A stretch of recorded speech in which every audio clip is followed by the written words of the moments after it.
ପରିବାରର ଝଗଡ଼ା, ରୋଜଗାର କରୁଥିବା ଅର୍ଥ, ପାଇଥିବା ଅପମାନ, ସ୍ତ୍ରୀ ସହିତ ଆଲୋଚନା କରିଥିବା ବ୍ୟକ୍ତିଗତ କଥା, ଏସବୁକୁ କେବେ ବି କାହା ସହିତ ସେୟାର କରିବେନି ବା କହିବେନି।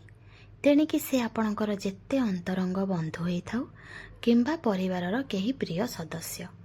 ସବୁ କଥା ସମସ୍ତଙ୍କ ଆଗରେ କୁହାଯାଏନି କିମ୍ବା ସବୁ ସ୍ଥାନରେ ସବୁ କଥା ଆଲୋଚନା କରାଯାଏନି। ସବୁ ଜିନିଷର କିଛି ଗୋଟେ ସଠିକ୍ ସମୟ ଥାଏ। ଯେମିତି ଥରେ ବନ୍ଧୁକରୁ ଗୁଳି ବାହାରିଗଲେ ଗୁଳି ଆଉ ପଛକୁ ଫେରିପାରେନି, ସେମିତି ପାଟିରୁ ଥରେ କଥା ବାହାରିଗଲେ ସେ କଥା ଆଉ ପଛକୁ ଫେରିପାରେନି।